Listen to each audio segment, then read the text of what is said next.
Assalamualaikum warahmatullahi wabarakatuh. Salam sejahtera. Perkenalkan, nama saya Syaifah Tania atau akrab disapa Tania. Saya adalah dosen di Departemen Ilmu Komunikasi, Fakultas Ilmu Sosial dan Ilmu Politik Universitas Gadjah Mada. Video ini adalah pernyataan diri dosen dalam Unjuk Kerja Tridharma Perguruan Tinggi atau PDD UKTPT yang disusun dalam rangka sertifikasi dosen tahun 2026. Dalam video kali ini, saya akan menjelaskan tentang salah satu mata kuliah yang saya ampu, yaitu mata kuliah yang berjudul Perencanaan Strategis. Mata kuliah ini saya ampu dan sejalan dengan rekam jejak saya di bidang penelitian, publikasi, dan juga pengabdian masyarakat yang lekat dengan bidang komunikasi strategis. Outline pemaparan mata kuliah perencanaan strategis terbagi menjadi 3 poin. Yang pertama adalah aspek delivery, yang terdiri dari deskripsi mata kuliah, capaian pembelajaran atau CPMK, sistem pembelajaran, dan juga materi pembelajaran. Kemudian di dalam aspek interaction ada metode pembelajaran yang dilakukan. Selanjutnya pada aspek assessment terdapat sistem penilaian untuk penilaian di mata kuliah ini. Kemudian video ini akan ditutup dengan rekaman video pembelajaran yang sudah dilakukan di dalam kelas. Deskripsi perkuliahan untuk mata kuliah perencanaan strategis yaitu merupakan mata kuliah wajib program studi S1 reguler dengan bobot 3 SKS. Tidak ada mata kuliah prasyarat dalam perkuliahan ini.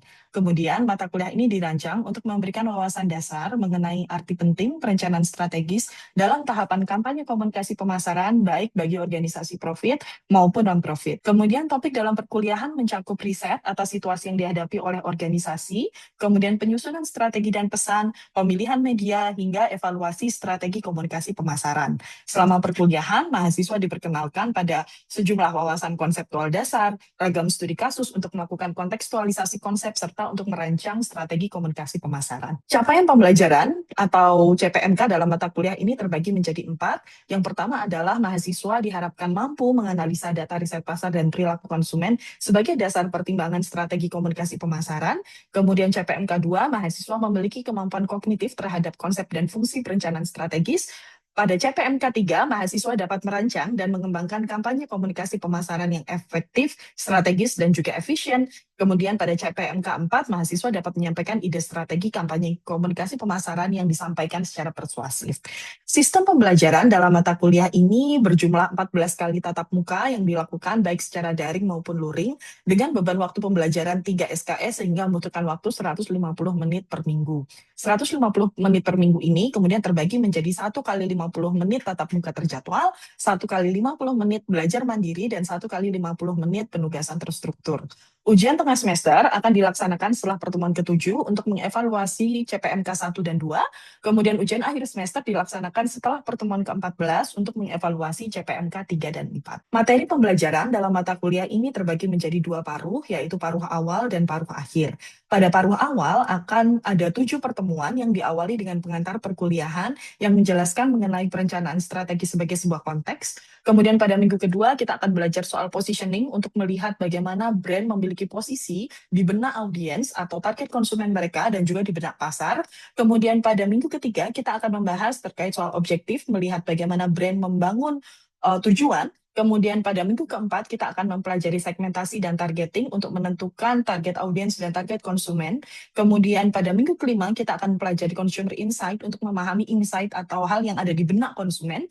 Kemudian di minggu keenam kita akan pelajari soal big idea dan single minded proposition untuk melihat dan formulasikan ide utama. Kemudian pada minggu ketujuh ada creative planning and development untuk menjadi fondasi dalam merancang ide kreatif dalam strategi komunikasi pemasaran. Pada paruh akhir, diawali dengan minggu ke-8, yaitu media strategi, di mana kita akan belajar menyusun strategi media. Kemudian di minggu ke-9, kita akan melakukan campaign evaluation atau mempelajari bagaimana cara mengevaluasi sebuah kampanye. Minggu ke-10 akan mendiskusikan soal creative briefing. Di sini mahasiswa akan mendapatkan real brief dari real client, yang kemudian akan disusun strategi perencanaan strategisnya. Kemudian pada minggu 11, 12, dan 13, ada project presentation di mana mahasiswa akan melakukan belajar mandiri yang mendiskusikan soal bagaimana proses mereka merancang strategi komunikasi pemasaran sesuai dengan brief yang telah disampaikan sebelumnya. Dan pada minggu ke-14 akan dilakukan penutup dan evaluasi atas perkuliahan. Metode pembelajaran yang dilaksanakan dalam mata kuliah ini terbagi menjadi 3, yaitu yang pertama, metode sinkron berupa tatap muka terjadwal, baik yang dilakukan secara daring maupun luring. Kemudian asinkron, di mana kita akan menggunakan Learning Management System atau LMS berupa Google Classroom. Di sini nanti dosen dapat mengunggah materi dan mahasiswa juga dapat mengumpulkan penugasannya. Dan kita menggunakan pendekatan berbasis project, di mana akan dilakukan penugasan terstruktur bagi mahasiswa secara berkelompok. Dari sini, mahasiswa akan diminta untuk merancang strategi komunikasi pemasaran yang nantinya dipresentasikan dan mendapatkan assessment dari dosen, praktisi, dan juga rekan-rekan sejawat. Outline perkuliahan pada paruh awal terbagi menjadi 7 sesi yang digunakan untuk memenuhi capaian CPMK 1 dan 2. Pada materi pertama, kita akan mendiskusikan pengantar perkuliahan, positioning, kemudian objektif, segmentasi dan targeting, consumer insight, big idea, dan juga creative planning. Metode yang digunakan adalah ceramah dan diskusi, namun pada minggu ketiga dan keempat akan disertai juga dengan tugas esai berupa analisis atas objektif atau brand objektif dan juga tugas esai mahasiswa atas segmentasi atau targeting dari sebuah brand. Kemudian akan dilakukan ujian tengah semester setelah minggu ketujuh, di mana mahasiswa akan diminta untuk menganalisis studi kasus kampanye komunikasi pemasaran, meliputi konsep-konsep yang telah dipelajari sebelumnya, seperti positioning, objektif, segmentasi, consumer insight, dan juga proposisi dari brand tersebut. Kemudian, pada paruh akhir, sesi ke-8 hingga 14 dilakukan untuk memenuhi CPMK 3 dan 4. Diawali dengan media strategi hingga pada akhir, yaitu petunjuk dan evaluasi perkuliahan.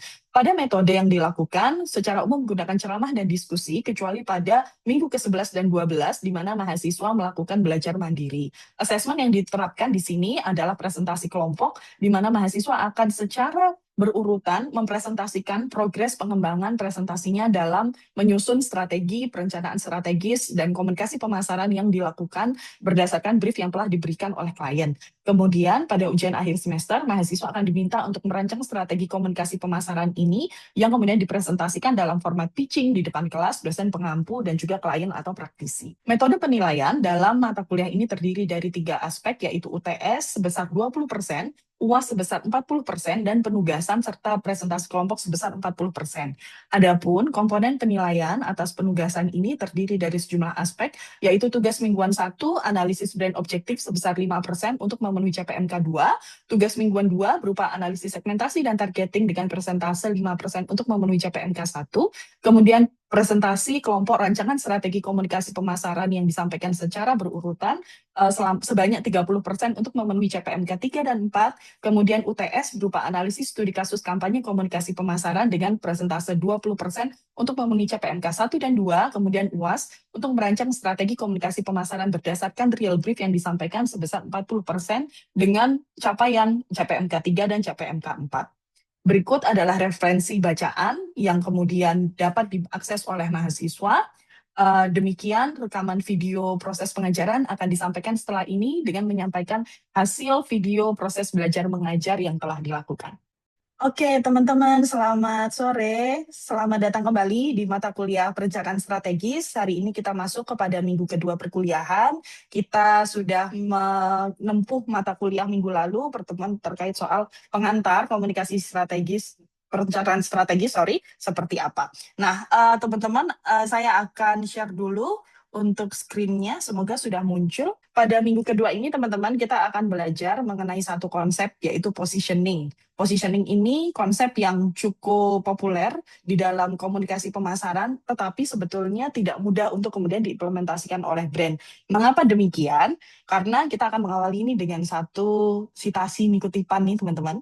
Ada terkait soal positioning, di mana positioning itu seringkali kontradiktif dengan apa yang terjadi di lapangan. Contohnya, kalau kita melihat dari apa pendapatnya Kelly dan Guggenheimer ini, positioning itu seringkali ditampilkan ada satu brand yang kepengen nawarin produknya, oh ini adalah produk alternatif yang bisa lebih murah begitu. Tetapi sebetulnya brandnya sendiri yang ditampilkan oleh agensi ini pengennya meletakkan brand tersebut sebagai sebuah produk yang premium. Jadi ada hal yang berbeda. Di toko, produk ini ditampilin, ini harganya murah loh, ini oke loh, ini bisa jadi alternatif loh. Tetapi pada kenyataannya sebetulnya brand dan agensi ini kepengen memposisikan produknya sebagai brand yang premium. Nah, ini kan jadi kontradiktif antara sesuatu yang affordable dengan sesuatu yang premium, beda banget. Nah, positioning ini seringkali terjadi di lapangan tuh kayak gitu. Jadi dia tidak cukup clear, tidak cukup selaras antara apa yang diintensikan atau dipengenin oleh brand dan yang kemudian ditampilkan atau dilakukan, diimplementasikan di pasaran. Nah, kemudian kita akan belajar positioning itu jadi sebetulnya apa sih gitu. Positioning sebetulnya adalah posisi di mana brand itu kepengen dianggap seperti apa, brand itu ingin dipersepsikan seperti apa di benak audiens mereka. Jadi ada brand yang mungkin ingin dipersepsikan sebagai, oh saya pengen dikenal sebagai brand premium, brand mahal begitu. Tetapi ada juga brand yang justru ingin dikenal sebagai brand yang aksesibel, yang mudah didapat atau digapai oleh masyarakat secara umum. Nah, di sini positioning jadi penting karena dia menentukan bagaimana brand itu dapat occupy di benak atau kemudian dia berada, dipersepsikan ada di benak konsumen. Nah, kemudian positioning ini, kalau tadi kita bicara soal brand inginnya apa, tapi seringkali di benak konsumen dimaknai seperti apa, atau di pasaran justru diterapkan dengan hal yang berbeda, maka dia meletakkan positioning itu pada 3 aspek, yaitu bagaimana positioning toward self, bagaimana brand ingin dikenal, bagaimana brand ingin menempatkan atau memosisikan dirinya, kemudian bagaimana brand itu diposisikan, dipersepsikan di benak konsumen, dan bagaimana brand itu juga dipersepsikan di tengah kompetisi pasar yang mungkin sangat keruh begitu. Jadi ada 3 aspek, toward self, toward consumer, dan juga toward kompetitor. Nah, brand kalau kita lihat ada 3 aspek penting teman-teman kalau kita bicara soal positioning. Jadi positioning itu kan bukan sesuatu yang bisa berdiri sendiri. Oh, saya pengen dikenal sebagai brand yang premium atau brand yang mungkin luxury begitu, yang mewah begitu. Tetapi kan ketika kemudian brand itu ingin dikenal sebagai brand yang premium, harus ada aspek lain yang mendukung. Nah, di sini ada namanya brand identity atau bagaimana sih brand itu punya intensi, jadi dia ingin digambarkan seperti apa, dan kemudian ada image, bagaimana brand itu dimaknai atau dipersepsikan juga oleh para audiens. Tadi kita bercerita soal bagaimana sih brand itu bisa jadi cukup kontradiktif. Di satu sisi dia pengennya seperti apa, tetapi boleh jadi dia dipersepsikan justru hal yang berbeda. Nah, di sini positioning itu jadi penting karena dia akan menentukan sebetulnya posisi yang ingin dibangun seperti apa. Di sini kita bisa lihat bahwa positioning itu not a stand-alone plan, jadi dia nggak bisa berdiri sendiri, nggak bisa tiba-tiba kita punya brand kemudian, oh saya pengen dikenal sebagai brand yang mewah begitu. Tetapi dia harus melibatkan proses research, baik yang sifatnya internal maupun dia juga eksternal untuk memahami sebetulnya bagaimana sih brand ini ingin dipersepsikan dan bagaimana dia sesungguhnya dipersepsikan di benak audiens begitu. Dan di dalam pasar yang sangat kompetitif, positioning ini juga jadi penting sekali. Nah, kita mungkin bisa nih mulai diskusinya. Menurut teman-teman, bagaimana sih cara untuk menemukan brand positioning? Mungkin ada yang mau mencoba menjawab begitu? Gimana caranya? Oke. Oh, Saviola mungkin tadi resen ya? Oh, oke. Silahkan Iya, Saviola. Mbak. Ya. Mm-mm. Menurut saya mungkin Mm-mm. caranya biar bisa menentukan posisi brand itu sendiri, lihat Mm-mm. dari tren pasar kayak gimana, terus kayak kita Betul. lihat konsumen itu lebih cenderung suka yang kayak gimana sih, Mbak. Setahu saya kayak gitu. Yes, bagus banget Saviola, thank you. Jadi kita bisa melihat tren pasarnya seperti apa, kemudian preferensi target konsumen kita seperti apa gitu ya. Oke, thank you Saviola. Mungkin ada lagi teman-teman yang mungkin mau mencoba? Ada lagi kah mungkin? Oh, oke, silakan Salsa. Saya setuju sama apa yang disampaikan sama Saviola, tapi mungkin Oh, sedikit oke. menambahkan. Boleh, Tadi boleh, tadi silakan. Mbak sempat mention kita perlu riset internal sama eksternal. Nah, jadi selain Yes. tahu dari eksternalnya itu dari consumer, kita perlu Mm-mm, juga riset kompetitor. Kompetitor kita mm-mm, itu nawarin apa mm-mm, aja. Terus dari mm-mm, internalnya sendiri, brand mm-mm, kita itu mau menampilkan apa ke konsumen. Jadi menurut saya tiga itu sih mm-mm, Mbak, dari brandnya sendiri, mm-mm. terus lihat konsumer sama lihat kompetitor.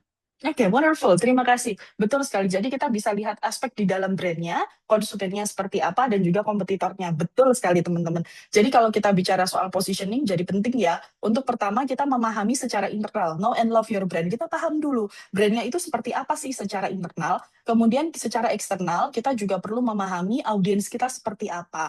Bagaimana audiens kita mungkin punya preferensi tertentu, ada tren tertentu, dan juga memahami kompetitor itu seperti apa begitu. Jadi kalau kita bicara kompetitor, kita bisa bicara soal apa yang sudah ditawarkan oleh kompetitor, kemudian apa nih poin yang bisa membuat kita berbeda dengan kompetitor itu. Terima kasih sekali teman-teman. Kita mulai lagi ada diskusi lagi teman-teman. Tadi kan kita sudah bicara ya soal bagaimana brand positioning itu sangat berkaitan dengan aspek brandnya sendiri, internal, dan juga yang eksternal adalah kompetitor dan juga audiens, itu juga eksternal. Kita tahu apa sih sebetulnya yang diinginkan oleh konsumen atau audiens kita juga.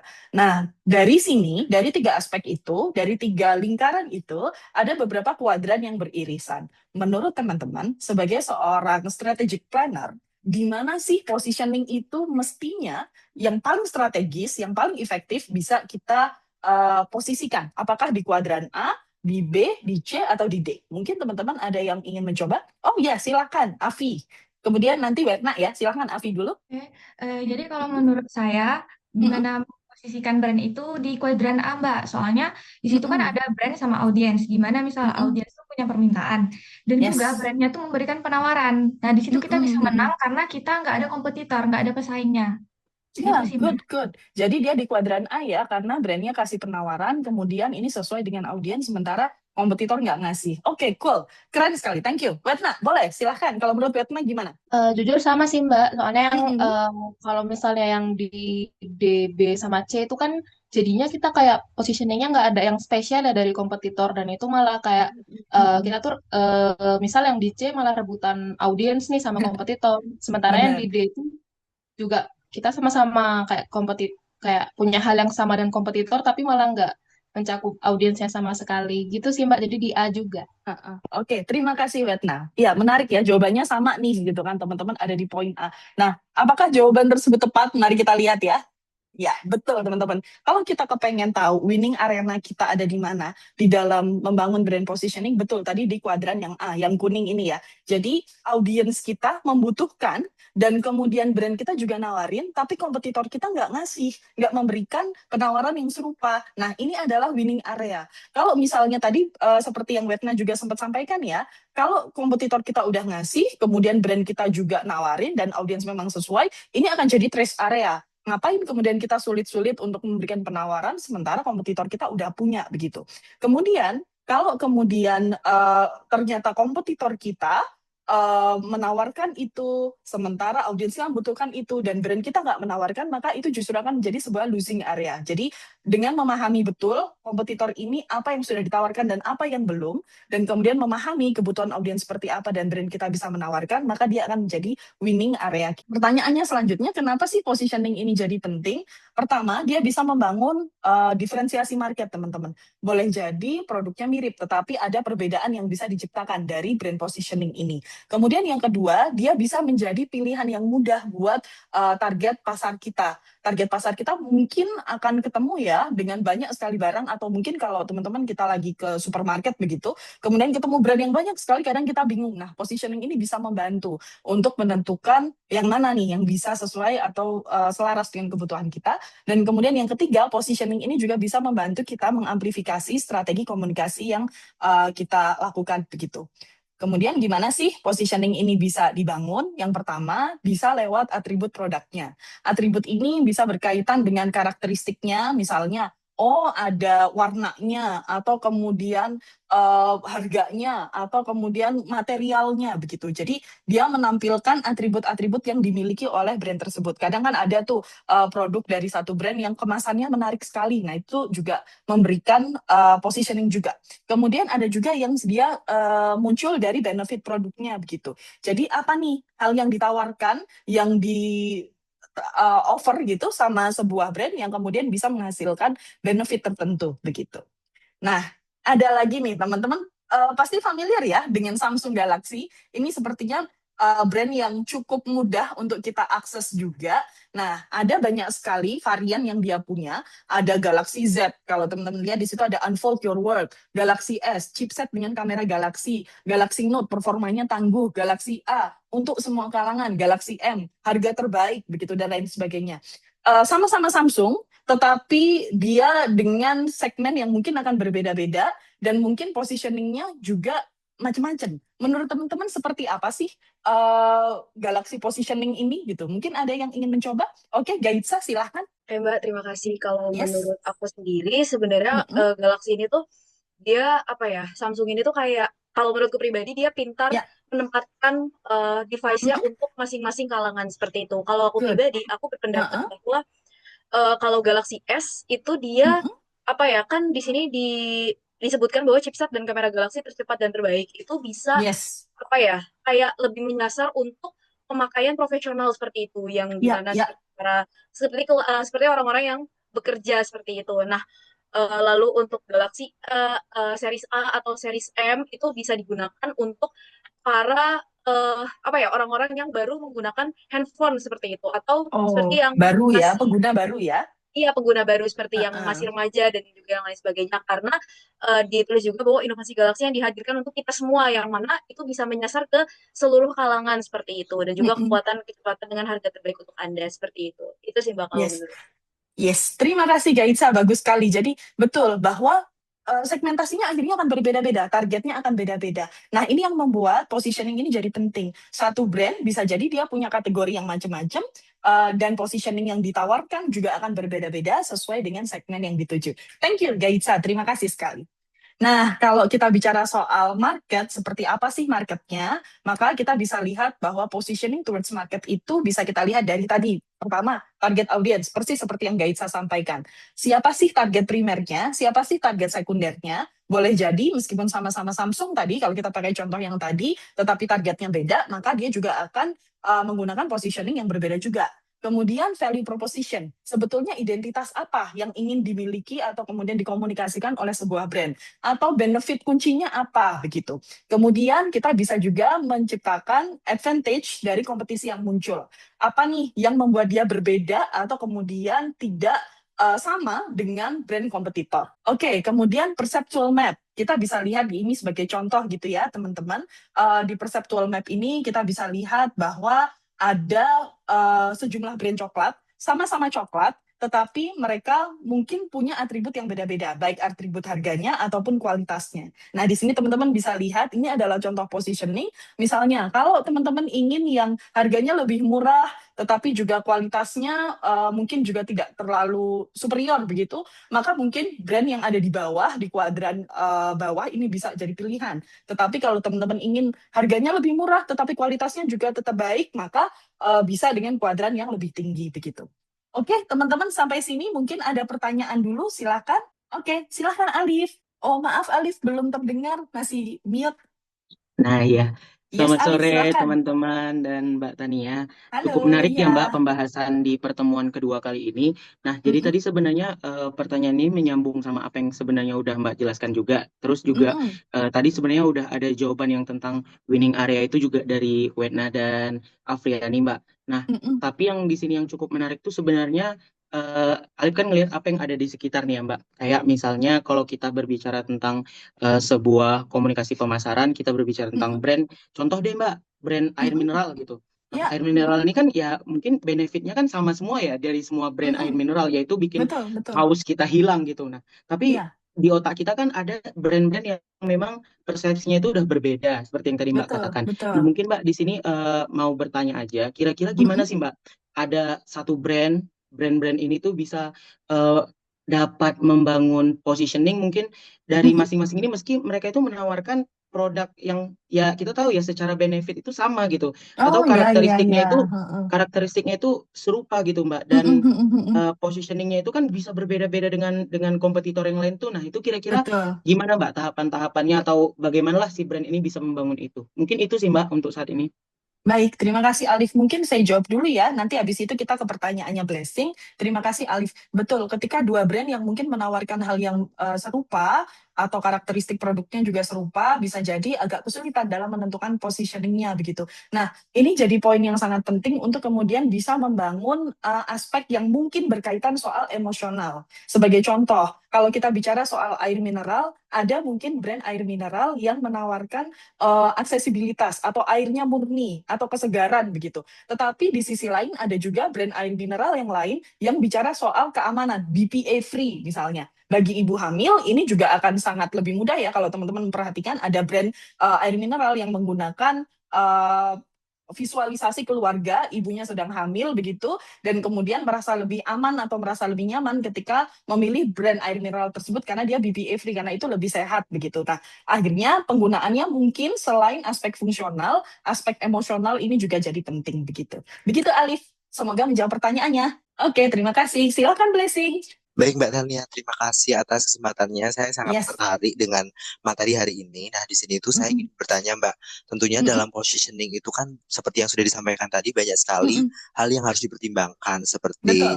kompetitor, lalu juga marketnya seperti apa, dan juga terkait karakteristik dari produk kita itu seperti apa. Sebenarnya tuh apa sih yang apakah lebih baik dalam membangun positioning suatu brand itu lebih baik secara fungsional atau secara lebih emosional, karena kan tentunya kami tuh ingin mencoba dalam suatu produk itu memenuhi apa yang diinginkan konsumen, tapi di sisi lain kami juga ingin konsumen itu bisa terasa dekat dengan produk atau brand yang ingin kita tawarkan. Itu kira-kira yang lebih baik itu yang mana ya Mbak Tania? Terima kasih Mbak. Baik. Terima kasih Blessing. Wah, ini nyambung ya pertanyaannya. Jadi terkait soal aspek fungsional dan juga emosional. Betul. Kalau kita bicara aspek fungsional dan emosional, mana yang lebih penting? Maka jawabannya adalah dua-duanya ini sama pentingnya. Cuma memang fungsinya atau cara kepentingannya berbeda. Kalau fungsional, kita mungkin bicara soal kandungan, ingredients, atau kemudian hal-hal yang dimiliki oleh satu produk tetapi tidak dimiliki oleh produk lain atau brand lain. Tetapi ketika dia menampilkan hal yang serupa, mungkin aspek emosional ini jadi penting. Tadi contohnya adalah ketika Alif bertanya dan memberikan contoh soal air mineral, tadi menggunakan contoh air mineral tersebut. Atau mungkin kalau kita bisa menggunakan contoh yang lain, Pepsi dan Coca-Cola sama-sama minuman soda gitu ya. Tetapi dan secara fungsional mirip. Tetapi ketika kemudian kita bicara soal aspek emosional yang ditampilkan juga berbeda. Coca-Cola lebih cerita soal togetherness, keseruan, sementara kalau Pepsi sesuatu yang mungkin sifatnya lebih populis, lebih youth, lebih young begitu. Kemudian juga kalau kita bicara soal minuman isotonik, mungkin ada Pocari sama Maison ya. Ini dua brand yang mungkin kita juga sering lihat gitu. Pocari cerita soal isotonik, tetapi dalam aktivitas keseharian atau juga mungkin dalam kondisi sakit begitu dan membantu kita lebih sehat. Sementara Maison kita cerita soal sport atau kemudian mereka lebih banyak mengkomunikasikan bagaimana Maison digunakan untuk minuman setelah kehilangan banyak cairan ketika berolahraga. Jadi keduanya sama-sama penting. Jadi tidak hanya mungkin aspek fungsionalnya, tetapi juga aspek emosional ini jadi penting untuk kemudian memberikan tadi easy choice buat konsumen akan lebih mudah memilih yang mana nih gitu untuk bisa dipilih di dalam peta pasar kompetisi market untuk produk-produk yang mirip gitu. Semoga menjawab ya Blessing. Teman-teman tadi terkait soal strategi, tentu dalam decision menentukan strategi ini ada banyak hal yang perlu diidentifikasi, atribut dan benefitnya seperti yang tadi disampaikan, kemudian konsumen potensialnya seperti apa, kompetitor kita menawarkan apa, kemudian persepsi dari konsumen seperti apa, dan juga secara internal current situation-nya seperti apa begitu. Oke, teman-teman, sebelum kita mengakhiri perkuliahan, ada satu penugasan mandiri yang mungkin bisa teman-teman diskusikan nantinya untuk bisa mendapat pengetahuan yang lebih dalam ya terkait soal topik ini. Teman-teman nanti bisa menentukan satu brand yang menurut teman-teman menarik, kemudian teman-teman bisa lihat sesungguhnya dari iklan yang dia buat atau kemudian materi promosinya, brand positioning seperti apa yang dibangun, kemudian teman-teman bisa membandingkan dengan persepsi aktual yang ada di benak audiens seperti apa. Jadi kita bisa lihat positioning yang intended seperti apa, kemudian persepsi aktualnya seperti apa. Teman-teman nanti bisa mewawancarai 5-10 orang target audiens dari brandnya, dan kemudian teman-teman bisa membandingkan apakah positioningnya ini sudah dibangun sesuai dengan narasi yang sesuai dengan yang ada di benak audiens atau justru ada kontradiksi di situ. Nanti teman-teman bisa mengumpulkan hasilnya dan juga dikirimkan di dalam Google Classroom. Begitu teman-teman, semoga materi hari ini bisa memberikan pencerahan atau menambah insight baru buat teman-teman. Terima kasih sekali, kita ketemu pekan depan. Thank you, have a nice day. Terima kasih Mbak. Terima kasih, Mbak. Terima kasih, Mbak.